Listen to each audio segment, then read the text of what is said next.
Thank you for your interest in the Twin Cities Milwaukee Chicago Passenger Rail Project, otherwise known as the TCMC project. TCMC is a multi-state effort to add a second daily passenger train between the Twin Cities, Milwaukee, and Chicago. The current phase is being led by WSDOT and Minnesota DOT in coordination with Illinois DOT, Ramsey County Regional Railroad Authority, the La Crosse Area Planning Commission, and Amtrak. Today's presenters include myself, Arun Rao, the passenger rail manager with Wisconsin DOT, Frank Lutterly, the freight and rail planner for Minnesota DOT, Aaron Bovey, consultant project manager with HNTB, and Karen Closer, the project's environmental lead for HNTB. The purpose of today's meeting is to update you on the progress of the TCMC project, review the preferred route and service levels, present the proposed railroad improvements needed to operate the service, and obtain your input. The TCMC project provides a second daily round-trip passenger train service along the Twin Cities, Milwaukee, and Chicago corridor. It uses existing rail infrastructure, station, and train equipment to keep costs down. It improves railroad operations and expands capacity to provide more reliable service with better on-time performance for both passenger and freight trains, and it connects with local transit, intercity bus services, and air travel to enhance the intercity transportation network throughout Wisconsin, Minnesota, and Northeast Illinois. I will now turn it over to Frank Lutterly, Freight and Rail Planner for Minnesota DOT, to give some background. Frank? Thank you, Arun. Planning for the TCMC service began in 2012, when project partners requested that Amtrak assess the feasibility of providing a state-supported second round-trip intercity passenger train service between the Twin Cities and Chicago. Amtrak's findings, completed in 2015, indicated favorable ridership and revenue projections, which initiated more detailed study of the proposed service between 2016 and 2018. During this time, the purpose and need for the project was developed and several route and service alternatives were evaluated. Also, operations modeling was completed to identify capital improvement needs and costs. The purpose of the TCMC project is to address gaps in the regional transportation system and provide flexibility and convenience oriented towards intercity travel within the TCMC corridor.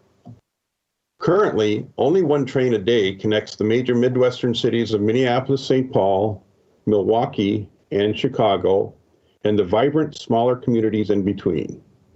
One daily round trip between the Twin Cities and Chicago does not provide schedule choices for intercity and regional travelers with time-sensitive schedules. The Empire Builder service is at or near capacity during peak travel periods and is often delayed outside of this corridor. There are limited non-auto transportation options along the corridor, especially for small and mid-sized communities. Population and economic growth along this highly traveled corridor will continue to increase, causing additional roadway congestion and airline delays. Currently, the corridor lacks passenger rail schedule options to support existing and future rail ridership between the Twin Cities and Chicago, as well as expected increases in roadway congestion and airport delays within the TCMC corridor. This route connects many otherwise isolated rural communities. For those not traveling by personal vehicle, options are lacking for travel to and from rural areas within the TCMC corridor. The proposed TCMC service addresses these regional transportation gaps by providing an additional round-trip service that is cost-effective to implement, operate, and maintain, provides more reliable service with better on-time performance by avoiding travel time delays, sometimes experienced by the eastbound Amtrak Empire Builder as it travels from the West Coast, which is especially important for business and student travel. Provides more convenient travel times for shorter regional trips, responds to increases in population and economic growth by providing more seating capacity on the corridor, relieving pressure during peak periods, offers improved connections between other trains, intercity buses, local public transit, and air service. The additional frequency will also facilitate existing and planned intercity bus and shuttle connections to communities located off the rail corridor. The project's primary benefit will be to provide residents of Wisconsin and Minnesota, particularly in rural communities, easy, viable, stress-free access to jobs, cultural attractions, top universities, and world-class healthcare. Arun? Thank you, Frank.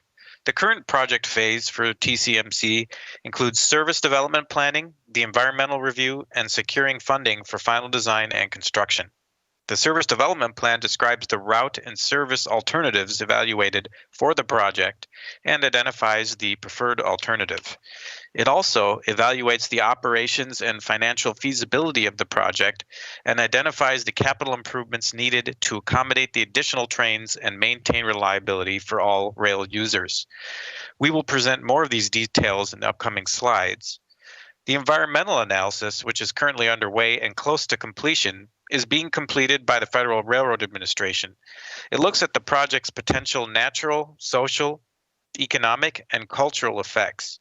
If approved by FRA, the project will be able to move forward with final design and construction, pending all funding is in place. During this current project phase, WSTOT and MnDOT were awarded 2 federal grants in 2020 for implementing the TCMC project. The first award was a $12.6 million Federal Railroad Administration Restoration and Enhancement Grant that will provide federal funds to cover part of the operating support, or operating costs minus ticket revenues, needed for the initial years of service. The second grant award was the $31.8 million Federal Railroad Administration Consolidated Railroad Infrastructure and Safety Improvement, or CRISI grant, that will be used to cover the costs of final design and construction of the railroad capacity improvements needed. Both of these grants require state and partner matching funds. By proactively applying for and receiving this grant, the states now have more cost certainty for the proposed TCMC service and significantly reduced costs for the startup period. So we wanted to highlight some of what the TCM project does. The TCMC corridor is the most highly traveled corridor in Wisconsin and Minnesota, with 10 million annual trips. The corridor is key for the state's intercity transportation network, with links to other transportation modes serving major population and economic centers, as well as important business, tourism, and medical and educational hubs. On the map on the slide, you can see the red line representing the rail corridor itself, with stations depicted as blue triangles. The dotted purple lines are proposed or existing dedicated Amtrak connecting shuttle services.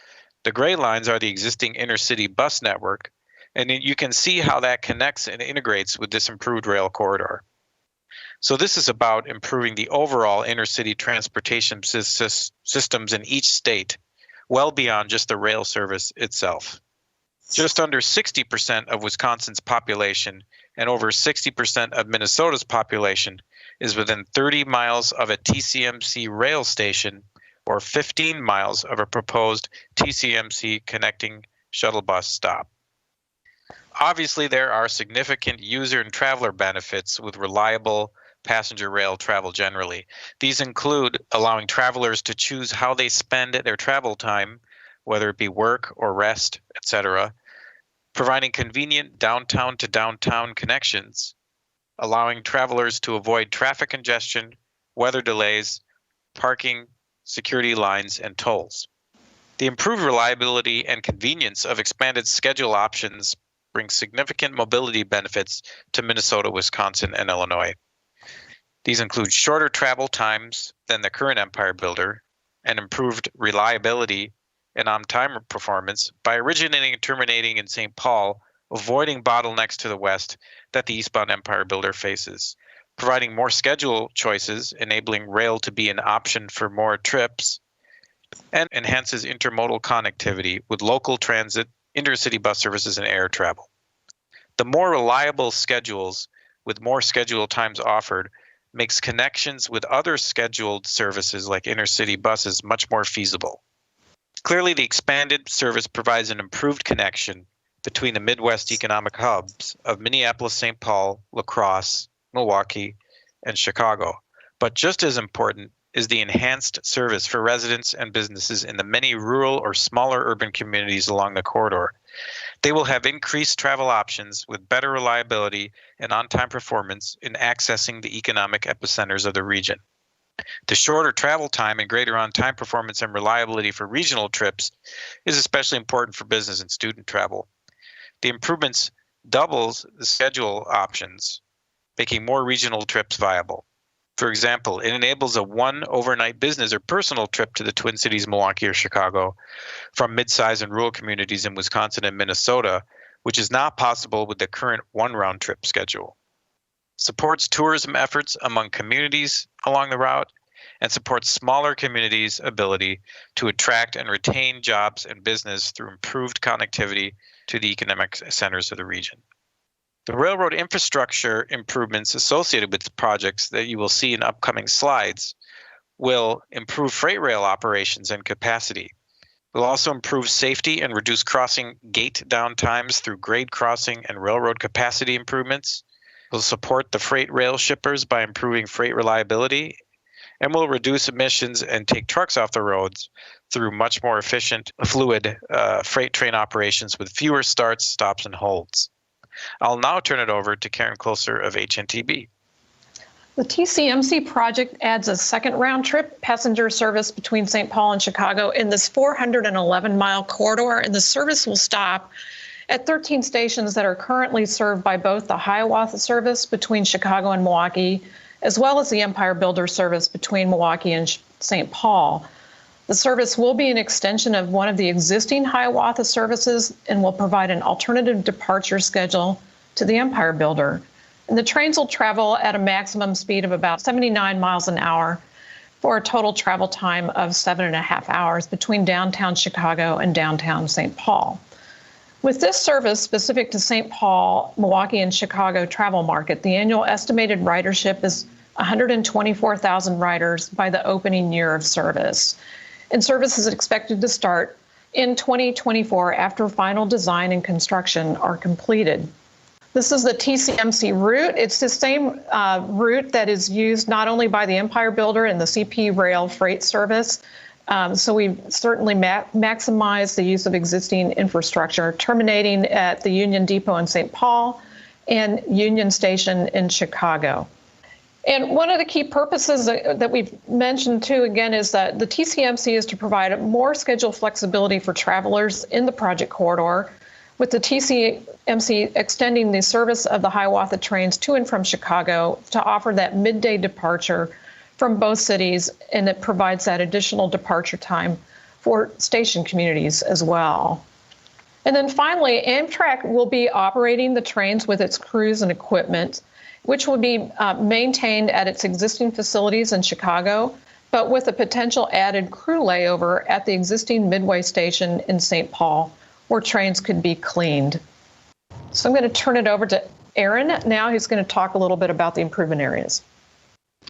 So on this first slide, we show the overall improvement areas within the corridor. Through extensive coordination with the CP Railway, we've identified that a majority of the bottlenecks or congestion is in the Winona and La Crosse areas, which is where our projects are primarily focused. Additionally, through coordination with Amtrak on the operations side, we also identified that at the Amtrak-owned Midway station, there'd be an additional improvement related to operating the trains. Overall, all six improvements are going to focus on looking at siding extensions, upgrading existing switches and signaling, conversion of previous installed track, and installation of crossovers where required to increase the overall corridor's operations and fluidity. The Midway station, as noted, is an existing Amtrak location just west of St. Paul, Union Depot.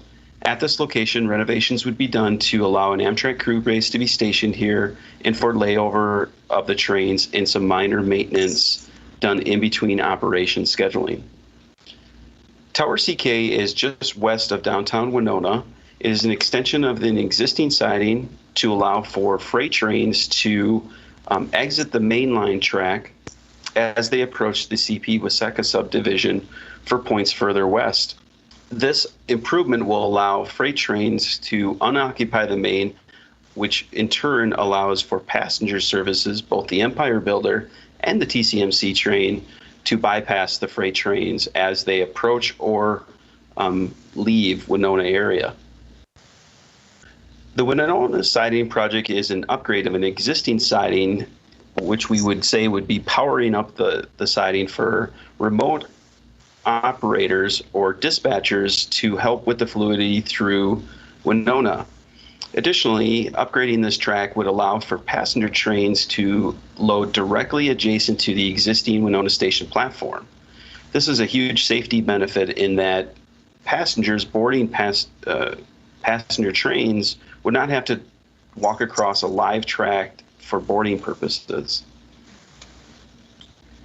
Moving further east along the corridor, we're going to look at the next three improvements are going to be focused around the Mississippi River area.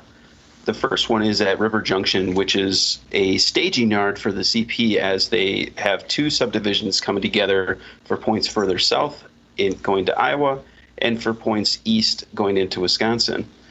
Here we will be upgrading some turnouts and adding some additional track to help with the bidirectional traffic as it approaches the Mississippi River single swing bridge. Directly adjacent here is the Mississippi River Bridge improvement area. There is a switch that will be replaced and some track realignments to help with the speeds to increase from 10 miles an hour to 15 miles an hour. Additionally, on the bridge itself, we'd be replacing some special track work for where the swing bridge meets the fixed structures on each end. This speed increase was a great improvement for the corridor overall, as this was a highly congested area for both freight and passenger trains approaching and crossing the river. The last project that we're going to highlight is the La Crosse Depot area. Here we'll be reestablishing a second mainline track from the points west through the station area to CP's yard on the east. This track will be rebuilt adjacent to the La Crosse Depot platform, and passenger operations would then be allowed to operate directly adjacent to that station. Some of the other improvements here would be coordinated with Amtrak to assist with safety and ADA improvements. So we've gone ahead and highlighted all the improvements within the corridor and outlined how they are using existing infrastructure and being very cost effective. The overall cost of the project is tabbed at $53 million, with $40.7 million occurring in Minnesota and $12.3 million occurring in Wisconsin. We have 4 funding partners on the project, both the Wisconsin DOT and Minnesota DOT, as well as Amtrak as the operator, and we secured federal funding through the grant process, through a CRISI grant process for $31.8 million through the Federal Railroad Administration. Looking at the TCMC revenue and operating costs, there's a table on the left here that shows the projections for the first 5 years of operations. The operations are scheduled to begin in year 2024 with the annual operating cost of $12.29 million. Revenue is projected to be $4.86 million, with operating support at $7.43 million. On the table on the left, you'll see that the annual revenue increases as ridership gains traction and the service is implemented, and total operating funding decreases as the service continues. Also in the table left, we show how the first 3 years of the operations are covered through the R&E grant that was secured through the Federal Railroad Administration. Any remaining operating funding requirements would be split between the state partners. Here we show just an overall timeline of how the project has been progressing since 2016. Right now in March 2021, we are finishing up our environmental documentation. We are projecting to start final design later this year, with the goal of getting to construction in midsummer of 2022, with operations beginning in 2024. And with that, I'll turn it back over to Arun to talk about next steps. Thank you, Aaron. So the next step for the project is to wrap up that environmental review in the next few weeks and get environmental clearance this spring. Secure state funding matches to federal grants with efforts ongoing now, and advance final design to prepare for construction. I'd like to thank you for listening, and we would like to hear from you. We encourage you to submit your comments using the online comment form available at the websites, TCMC websites that you see to the right, which are the Wisconsin DOT TCMC webpage and the Minnesota DOT TCMC webpage. You can also mail written comments to the address on the screen below. Whether you have questions or concerns or support this project going forward, we'd like to hear from you.